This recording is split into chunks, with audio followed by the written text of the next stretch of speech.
Next slide po. So, nabanggit ko naman na po kanina, yung una na maraming diniscuss natin sa kategorya, kailangan po nabibilang kayo doon para makapag-rehistro po kayo bilang solo parent. Sunod po, kailangan yung bata po na nasa pangangalaga ninyo ay 22 years old pababa. Ano po? Dati po 18 years old yan dun sa lumang batas, pero ngayon po 22 na. Kasi nakita naman po, 22 years old, usually nagpapaaral pa po tayo ng kolehiyo. Pwede pong lumampas ng 22 years old kung meron pong physical o mental na kapansanan po yung bata na hindi po niya kayang pangalagaan ang kanyang sarili. Next slide po. So ito po, ang pinaka-paboritong topic ngayon, yung parental care and support. Kailangan po, ito yung ikatong elemento ng pagiging solo parent. Kayo po ang nag-iisang nagsusulong at nangangalaga po doon sa bata.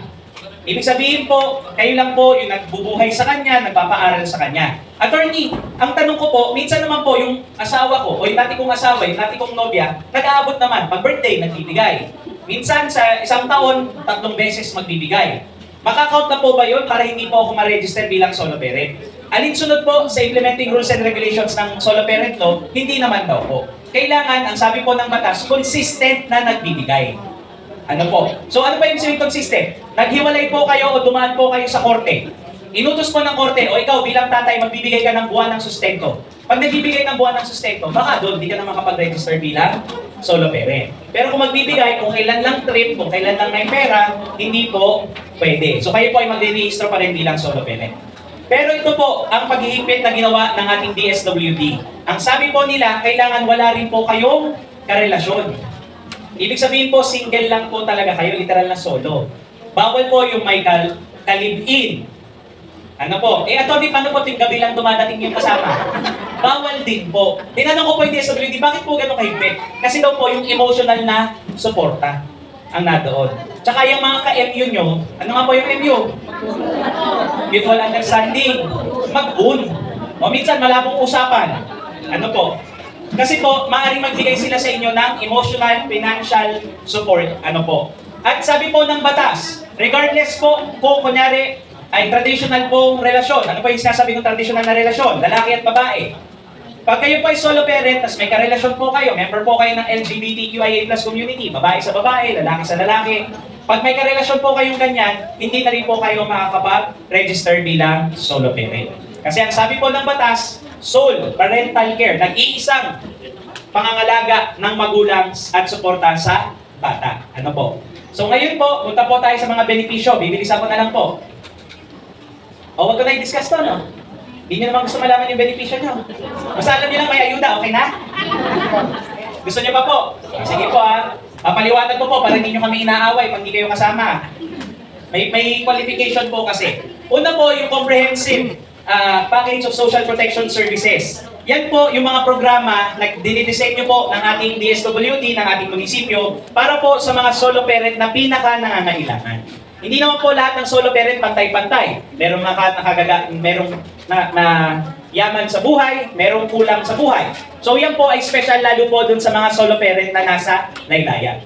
Sunod po na benepisyo at proteksyon na binibigay sa solo parent, yung prohibition o pagbabawal ng diskriminasyon sa inyo sa trabaho. Ano po yan? Ayaw kayo tanggapin sa trabaho o tinanggal kayo sa trabaho dahil solo parent kayo. Bakit po? Mindset ng ibang employer, pag solo parent, mahirap asahan. Kasi pag nagkasakit yung anak, mag-a-absent na. Pag may graduation yung anak, mag-a-absent na. So kung ang dahilan po para tanggalin kayo sa trabaho, hindi kayo tanggapin sa trabaho, o kaya hindi kayo bigyan ng tamang benepisyo sa trabaho o promosyon ay dahil solo parent kayo, pwede pong kasuhan yung employer. Pero nais ko pong linawin, kailangan po mapatunayan natin na kaya niya ginawa yun dahil solo parent kayo. Iba pong usapin kung hindi ka po qualified sa trabaho, kung palpak ka po magtrabaho, may ganyan po kasi minsan, absent ng absent, tapos sasabihin niya, pagtatanggalin na siya, solo parent po ako, bawal niya ako tanggalin. Hindi po yun ang layunin ng batas. Kailangan po yung pagkakatanggal sa inyo ay dahil po sa diskriminasyon. Hindi po dahil hindi po kayo qualified o may mali po kayong ginawa. Susunod po, si anak nyo kailangan magpa-check up sa susunod na linggo. Yung anak nyo may graduation next week. May pasok kayo. Ano pong pwedeng gawin? Isa pong benepisyo na binibigay sa solo parent ang 7 days parental leave. Ano po yan? Kayo po ay may trabaho, at least 6 na buwan na po kayo nagtatrabaho sa inyong employer, registered kayong solo parent, at nagbigay po kayo ng impormasyon doon sa inyong employer na kayo po ay gagamit ng leave. Ito po, 7 days a year, pwede po kayo mag-absent na may bayad. Basta po, na-comply niyo yung requirement na sinabi ko. Next slide po.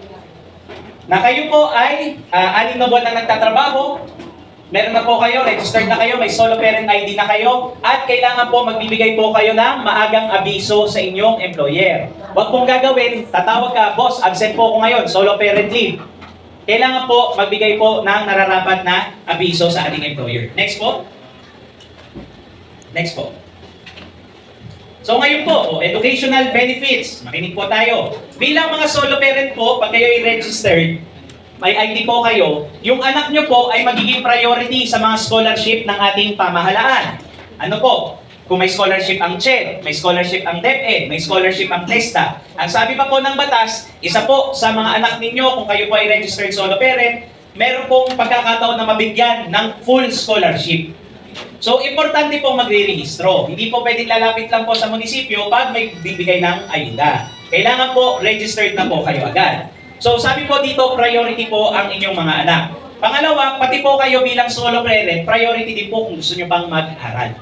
Ano po? Kasi po, sa mata ng gobyerno, pag nakapag-aral po ang kanyang mga mamamayan, mas maganda po yung pagkakataon na sila po ay magkaroon ng trabaho. At meron po kasi kayong kaalaman at kasanayan para po magnegosyo o mabuhay. Next slide po. Siyempre po, social safety assistance sa panahon po ng delubyo, panahon po ng pandemya, bibigyan po ng special na atensyon at programa ang mga solo parent. Kailangan lang po ay registered po kayo. Next slide po. So ito po, additional benefits. Alinsunod po sa batas, sabi po, kung kaya daw po ng mga lokal na pamahalaan, munisipyo, barangay o kaya kapitolyo, dapat magbigay po ng needs-based. Ibig sabihin po, nakabase sa pangangailangan. Ano po? No o kakayahan ng solo parent. Magbibigay po ng monthly ayuda. Kung kaya po ng LGU. Ang nakasaad po sa batas, 1,000 a month. Pero nakabase po yan, needs-based. Ibig sabihin, hindi po ibig sabihin ako, kunyari po, maganda naman yung kita ko, at bibigyan pa po ako ng 1,000. Kasi po, ang bibigyan ng tulong, yung mas nangangailangan. Pero pwede ka po makatanggap, pero nakabase po dun sa kapasidad mo mismo. So, depende naman po yan sa kapasidad po ng ating lokal na pamahalaan. Sunod po, meron pong 10% discount at 12% VAT exemption ang solo parent na meron pa pong inaalagaan na anak na 6 years old pababa at ang kita po niya ay less than 250,000 kada taon. Ibig sabihin po, kung yung kita niyo po hindi lalapas dun sa halagang yon, yung bata pong pinapangalagaan niyo ay 6 years old pababa, bibili kayo ng gatas, diaper, vitamins, supplement ng bata, kayo po ay merong 22% na tabas mula sa presyo nung inyong bibilhin. 10% discount plus 12% na tanggal po ang VAT. Next po. Ito rin po, mahalaga kung bakit kailangan registered po ang solo parent. Kayo po ay automatic, meron na pong registration sa PhilHealth. Malaking tulong po yan. Kailangan nyo magpa-hospital, may bawas po. Pwedeng gamitin ang PhilHealth. So yan po ay nakasaad sa batas. Kaya importante po mag-register po tayo. Next slide. At syempre po, pagdating po sa mga programang pabahay ng gobyerno, priority din po o may slot na ibibigay po. Huwag po yung mga termino na ibibigay po sa inyo patungkol sa tagal ng pagbabayad, magkano, at pamamaraan ng pagbabayad. Kung kayo po ay registered solo parent. Next po. So, yun po yung mga karapatan. Pero may mga limitasyon din po yung mga karapatan at benepisyong to. Una, kayo lang po bilang solo parent ang pwedeng gumamit. Hindi nyo pwedeng ipasa sa anak nyo, hindi nyo pwedeng ipasa sa kapatid nyo, papahiram nyo yung ID nyo. Bawal po yun. Ano po? At alinsunod po sa batas, taon-taon po kayong magre-rehistro. Bakit po? Kasi po sa sitwasyon ng solo parent, mabilis po magbago ang estado ninyo. Kumpara po, pag senior citizen, pag pumalo na ng 60 years old, senior citizen ka na. Pag PWD, hanggang nadyan po yung kapansanan, doon ka po PWD. Solo parent po nagbabago. Ngayon po yung anak nyo, 22 years old. Next year, 23, wala namang mental na kapasidad, ay na mental o physical na disabilidad. Ibig sabihin po, hindi na po kayo solo parent. Yung asawa nyong OFW, umuwi na, galing abroad, nagsama na ulit kayo, hindi ka na po solo parent. Yung kapartner mo, yung asawa mo, kahapon ang tawag nyo, demonyo ka. Demonyo ka, mamatay ka na, ganun yung kausapin. Pagkatapos ng isang linggo, abay, sweetheart na ulit, naglabing-labing na ulit kayo.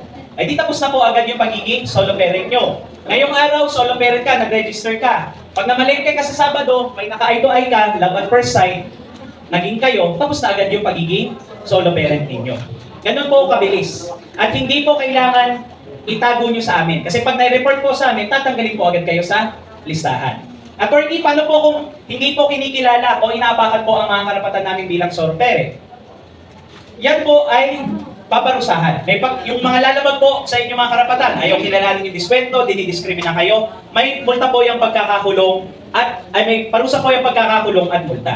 Ngayon po, ilang beses ko po binigyan diin na kailangan po mag-register po kayo. Bakit po? Pag hindi po kayo registered kahit sa totoong buhay o sa realidad kayo ay solo parent, pag hindi po kayo registered, hindi po kayo mabibigyan ng ayuda. Hindi po kayo mabibigyan ng tulong sa gobyerno. Nakita niyo po, for example, yung PhilHealth. Pag wala ka po dun sa listahan, hindi po babadgetan yung slot mo. So kailangan po mag-register tayo. At wag na wag niyo pong gagawin. Sabihin niyo, ay sige, may benepisyo ako sa Tingkalan, magre-register ako solo parent. May benepisyo din sa San Luis. Magre-register din ako ng solo parent. Isang listahan na lang po ang gagamitin. Ano po? I-register kayo sa munisipyo, ipapasa ng munisipyo sa probinsya, ipapasa ng probinsya sa region, ipapasa sa national. Ano po? So, wag po kayong mag-multiple registration o magre-register kayo sa lahat. Kasi oras po na makita yon, maaari po kayo maparusahan. Next slide po. So, ito po muli, yung mga lalabag po sa inyong karapatan, maaari po silang pagmultahin ng 10,000 hanggang 50,000 pesos at makulong po ng 6 na buwan hanggang 1 taon. Depende po sa desisyon ng korte. Kunyari po, diniskrimina kayo, sinaktan kayo bilang solo parent, inapakan ng karapatan nyo. Sa unang paglabag po yun. Pag inulit pa po nila, 100,000 to 200,000 pong multa at 1 taon hanggang 2 taon pagkakakulong o pareho. Depende po sa diskresyon ng batas natin sa solo parent. Nakita nyo po, ang daming benepisyo. Ngayon po, katulad ng binabanggit ko kanina, manunumpa po kayo ngayon sa akin, dyan sa inyong pinirmahan. Pag minotaryohan ko po yan, pinirmahan ko, kaya po pinapabasa ko po sa inyo. Kailangan, ang ibig sabihin po ng pagpirma nyo, pinatototohanan nyo po lahat ng laman yan. Na kayo po ay solo parent, wala kayong kinakasama, 22 years old bababa ang anak nyo, o may 22 batas pero may kapansanan. Kasi po, oras na magsinungaling po kayo, nameke kayo ng birth certificate, pinilit nyo, tinakot nyo yung mga kapitan, na pumirma na lang, kasi pag hindi nyo sila iboboto, pare-pareho po kayong makukulong sa ilalim ng batas. Sabi po dito, kahit sinong taong magpapanggap o magrepresentang siya ay solo parent pero hindi naman, magmumulta po ng 50,000 pesos at makukulong po ng 6 na buwan hanggang 1 taon. So kung may tinatago po kayong kapartner sa bahay, alis na lang po kayo. Gusto nyo may partner o kulong? Criminal po yan na kaso makukulong po yan. So yun po ang mga paalala po natin. Mahigpit po, maraming benepisyo para sa solo parent, pero mas mahigpit na po ngayon. So sana po, ako po ang pakiusap ko bilang mga magulang po kayo, huwag po tayong puro karapatan ko lang, karapatan ko lang, karapatan ko lang. Alinsunod po sa batas, hindi lang po ng expanded solo parent law. Alinsunod po sa family code, alinsunod po sa civil code, o sa Kodigo Sibil ng Pilipinas, marami pong responsibilidad ang magulang. Kaya gamitin po natin ang mga ito, lalo din po yung mga responsibilidad natin bilang mamamayan. Huwag po natin dayain yung ating mga registration. At sana po, ito po ang pakiusap ko. Usually po kasi, pag nagpapatawag kami ng seminar, kung wala pong registration, hindi po umaattend ng solo parent. Liban na lang kung sabihin namin na may ayuda.